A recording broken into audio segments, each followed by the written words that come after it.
sais pas si ça se voit, mais je suis exténuée ce soir. Il est 19h20. Je suis encore en train de finir mon thé parce que j'ai mangé, j'ai fini de manger à 15h, quelque chose comme ça. Ce matin, j'étais allée au CHU pour mon rendez-vous avec les docteurs, enfin un médecin interne et une diététicienne, puis une infirmière. Ils ont contrôlé mon poids. Donc je continue à prendre un peu de poids. J'étais à 48,7. Ils m'ont dit, il n'y a plus qu'un kilo, vous avez un poids normal. Et donc ils ont décidé de pas me remettre la sonde. Voilà, je suis restée 1 heure en consultation avec le médecin. Et donc voilà, on a un peu discuté autour de ce qui s'était passé. Et apparemment, peut-être que si c'était psychologique il y a 30 ans, quoi. Quand on m'a fait arrêter la tomate crue que je mangeais à l'époque, où j'ai cru comprendre que quand il y avait un aliment que je supportais pas, bah, je l'éliminais. Au final, je me suis retrouvée avec peu d'aliments que je pouvais manger. Et voilà, donc maintenant, bon, il y a pas mal de choses qui ont changé. Donc ça, c'est cool. Donc voilà, donc ils ont décidé de pas me remettre de sonde et me laisser boire mon... Maintenant, j'arrive à 750 millilitres, c'est le deal. Si je peux arriver à plus, tant mieux. Bon, j'ai toujours une bouteille d'eau avec moi. Et puis, manger dans des repas. Ils m'ont dit, vous serez jamais quelqu'un, comment dire, comment ils m'ont dit ça?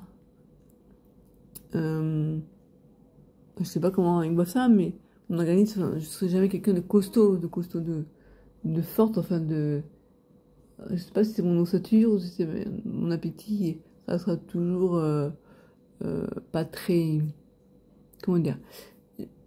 Dans ma famille, il y a une personne qui a bon appétit, c'est mon frère, mon jeune frère. Et moi, j'étais toujours la personne qui, dans un restaurant, quand on y allait, donnait à la fin de son assiette. Voilà, j'ai un appétit qui est pas très grand, quoi. Je suis pas une grosse mangeuse, en fait. Voilà, c'est ça. Et ça bougera pas. Mais l'essentiel, c'est que je sois tirée d'affaire d'une part et d'autre part, que j'ai un poids qui ne me met pas en danger, en fait. Voilà. Donc, bon, mais ça, c'était plutôt sympa. Même si ça m'a... En fait, j'avais rendez-vous à 15h avec un nutritionniste. Et je lui ai dit, attendez, quoi déjà, notre devis, il n'était pas au courant, et moi non plus. On m'a dit qu'à midi, c'était fini. Donc, elle ne pouvait pas rester l'après-midi. Et puis, si vous avez une sclérose en plaques, vous savez qu'après-midi, on a besoin de se reposer. On va une petite sieste, au moins. Et puis, en plus, les repas au CHU, j'ai dit, ah non.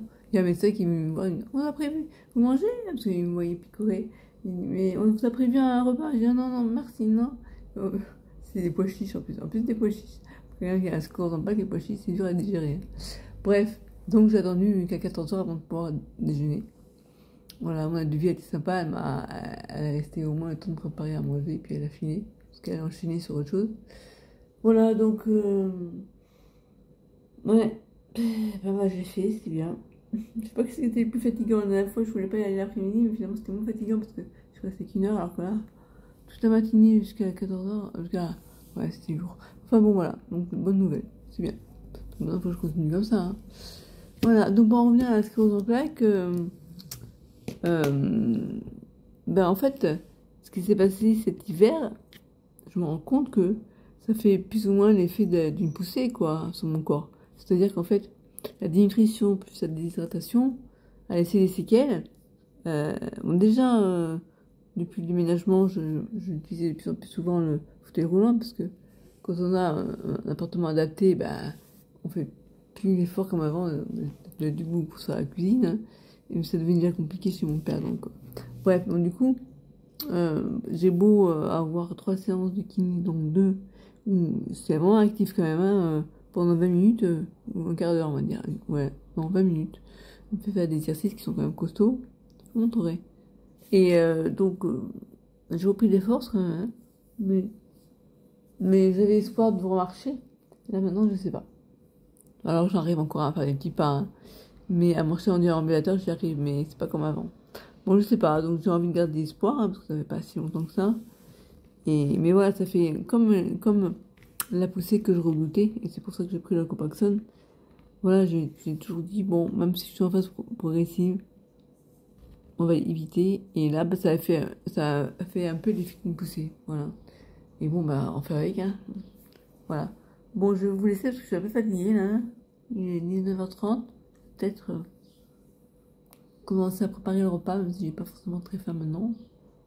Voilà, mais dites-moi si vous, après un épisode infectieux, par exemple grippe ou le Covid, est-ce que vous sentez, vous arrivez à retrouver la forme ou au contraire ça vous laisse des séquelles au niveau de la sclérose en plaques? J'aimerais bien savoir. Voilà, je vous laisse. À bientôt.